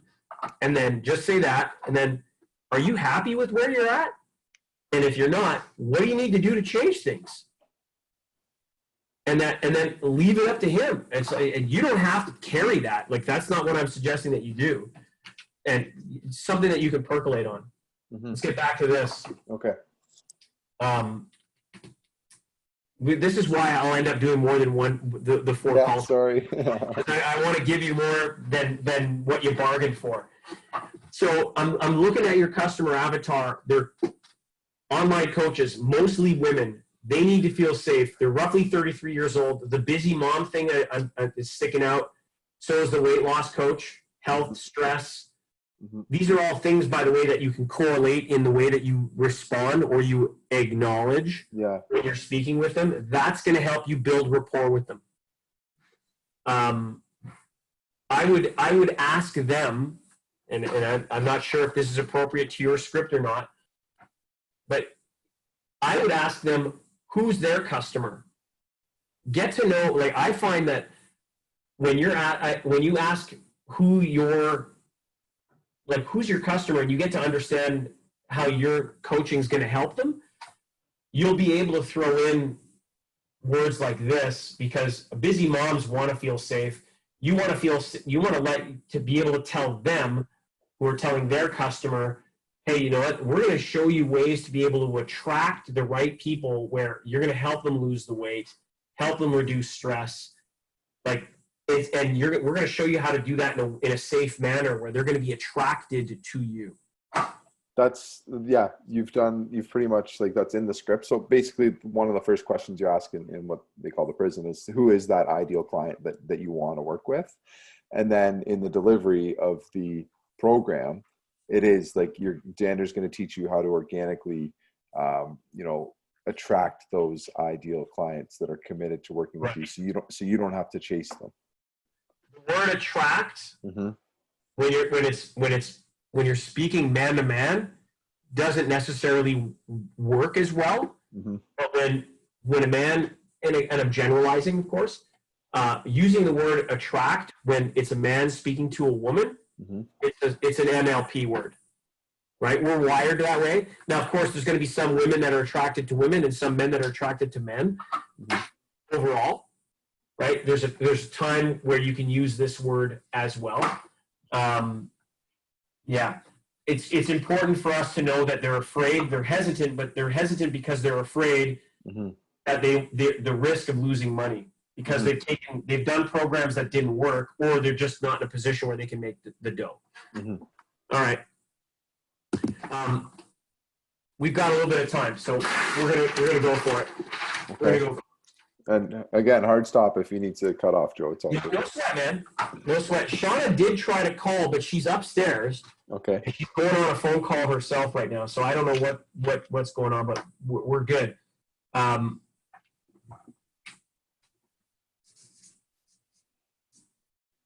So this is kind of a double-edged sword.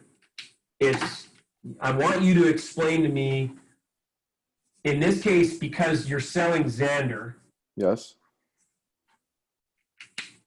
Why Xander? But if it was like if I'm selling, if like my next piece is like, it would be like why the SOS Dojo, or why Joe Marcoux, or, and the other part of it is it's because you have to put yourself in these shoes. It's also why Connor.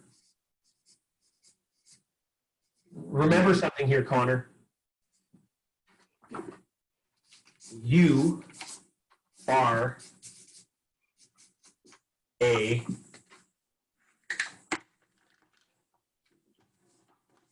brand. You're the brand within the Xander brand. You are a brand. In a perfect world, you would finish a sales call and he's going to find out about it, that this guy is absolutely awesome. That's what you want. What I encourage you to do is get permission to act like again, it's up to you. Take my information like spare ribs, right? Keep the meat, throw away the bone. Go, hey, so they sign up, they're doing this, excellent. Hey, I'm curious, how did you feel that how this call went? Did you feel comfortable? Did you feel good? Like, especially with Ms. Customer, did you feel comfortable? Excellent. Was there anything that you felt uncomfortable? Most people who've already made a buying decision, right? I want to give you something that's also going to be a huge win. And I want to give it to you in advance because we're closing on the time. We're going to come back to this, but I'm just thinking about it now. Okay. And I think I've already shared this with you. When somebody says, I'll take it, yes, let's do it, what's the word that comes out of your mouth? Congratulations. Absolutely. Absolutely. That is sales gold. As opposed to, thank you, right? Thank you because I made my commission, or thank you, we're desperate, blah, blah, blah. The answer is, hey, congratulations, subtext, NLP, you've made the right decision. And on the spot, when somebody's excited, and I don't know if Xander does this or not, but I'm a huge proponent of using technology. Have you seen me talk about this before? Ask for the two. Yeah, with Courtney, I think. Yeah, dude. I have literally shown whether they're coaches or retailers double their business at zero cost per lead.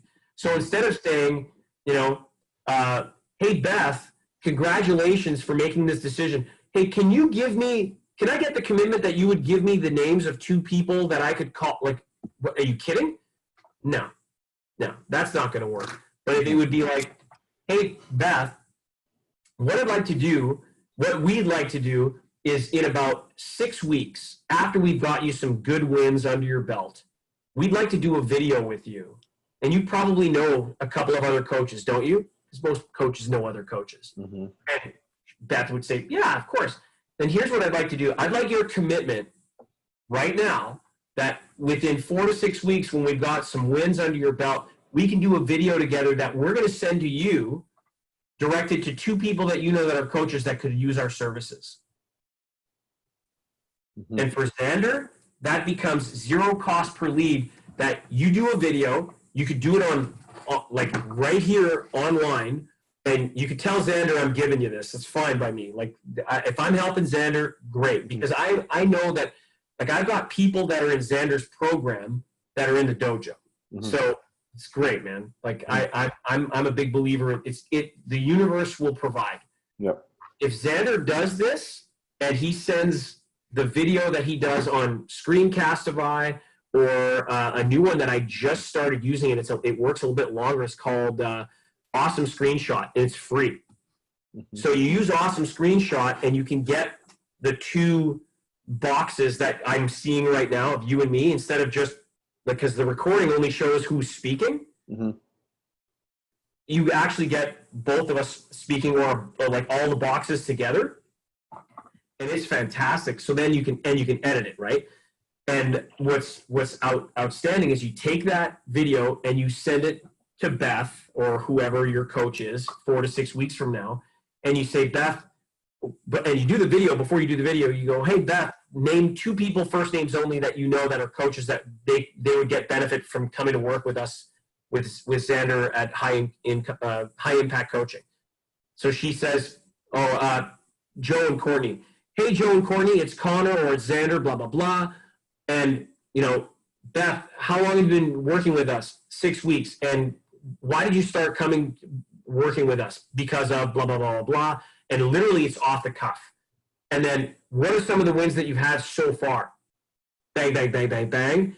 And it's like, terrific. So then you mention to the 2 people, I want you to get in touch with my good buddy Connor or Alex if it's the first call. Mm-hmm. And because you've seen this video, you're going to be able to get the same price that Beth got.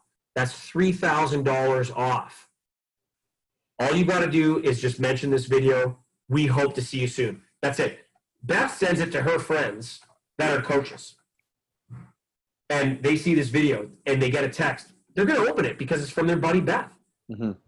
The cost to Xander is 0. He doesn't, I can tell you, I've done this in retail. I've done this in, it's powerful, bro. Yeah. And I'm suggesting that you actually tell him how this works. Like I don't need to keep this as a secret. I learned it from someone else, right? I just think it's so freaking powerful because people don't want to give away their email or phone number. Mm-hmm. But so they don't have to. Let a friend, it's guerrilla marketing, right? It gets you in, and then it's like, who's this guy? Okay, right? Because the friend sent it, yeah. What ends up happening is like if you sent a message to any other salesperson or somebody who wants to improve their sales game about the SOS Dojo, because you're passionate about it and you've done testimonials for me before, which is freaking awesome. Well, if you send them a text, the open rate to a friend is 100%. And then if they have any questions, they're going to call you first. Mm-hmm. Well, you're already a living, breathing testimonial. So, you're going to end up doing the sales for me. It's great. So pretty much the people that do show up are going to be, in the world of sales, a lay down. They're going to lay down the money, man. Mm-hmm. So yeah. Let's finish off this exercise real quick. We'll do a review, and then I'm gonna let you go because we've been at this for a couple hours. Yeah. So why Xander? Again, it goes back to when I first came across him that I was really moved and inspired by him. And now I'm seeing being on his team, his leadership, and the team growth and everything on that side. That I think he's truly like doing this for a greater purpose and wants the best for everyone else. So that's what's really driven me, that initial connection, and then now actually being on board. Kind of, maybe a little starstruck at first, but now you just realize that they're a normal person, right? And he cares more about coaches and truly helping people. Xander had also given the word, he's got a certain level of celebrity now, right?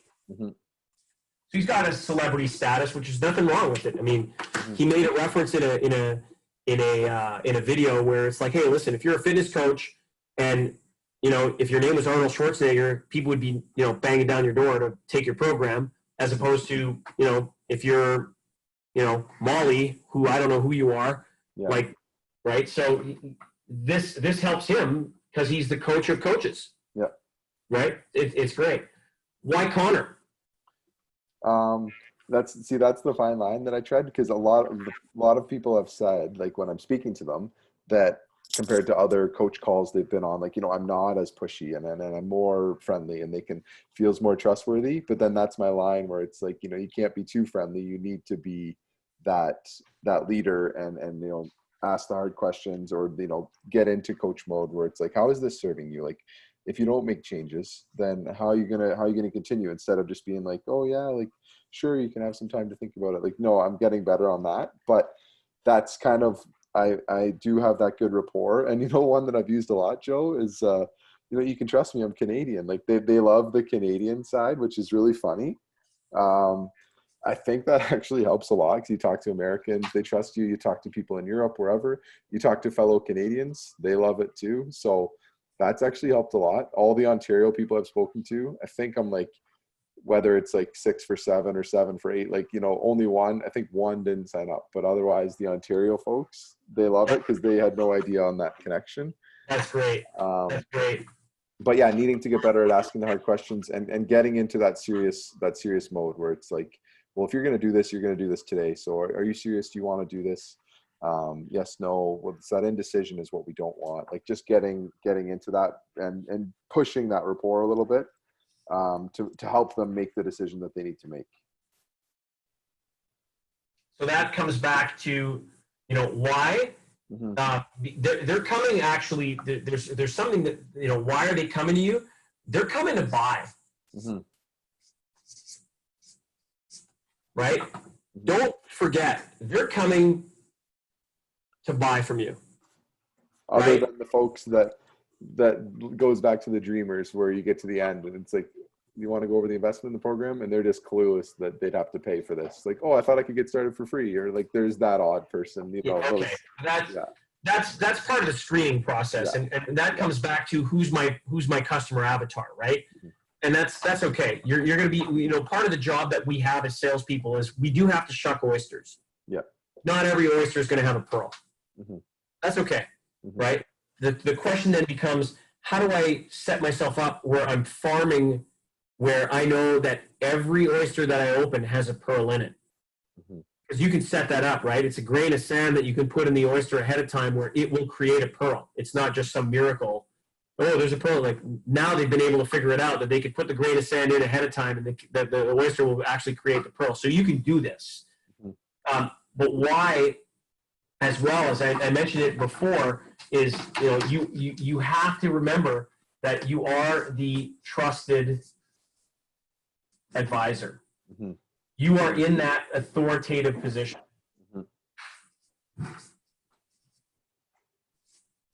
Yeah, be that leader that they need. Absolutely. So, you know, for Xander, he's got that level of celebrity. For Connor, you build that rapport. You're friendly. You're asking the hard questions, but you remember, they're coming in to buy from you. You're the trusted advisor that's going to get them there, right? You're there to help build value. When you build value, they'll buy. People don't want to be sold. They want to choose to buy. They've already made the decision to spend time with you. Because they've already got a place where they've gotten to know, like, and trust Xander enough through some marketing or a referral where they're like, okay, and they've moved down the pipeline to get to this friendly Canadian guy who's asking the hard questions. And you're doing that because your role is exactly this. You're the authority, you're the trusted advisor, you're going to build value, and then all you're going to do is you're going to ask. Your role is to sell. And to sell is to not be manipulative and to be slimy. To sell is to do them a favor, to get all the way back to because you love Maggie and you've got a family that you're getting ready for. I shit you not, man. Go back to that. It all comes back to this, man. It comes back to this. All right. No, thank you so much, Joe. We enjoyed our first couple of hours, man. Yeah, that was awesome. This was great. Thanks for all the personal stuff too. That's cool. I've enjoyed this, and I'm looking forward to the next. I've got more golden nuggets coming. I promise. Okay, great. Well, enjoy your date night. We'll talk. Yeah, have a great weekend. Okay, have fun with Maggie tonight. Thanks. Take care. See you. See you.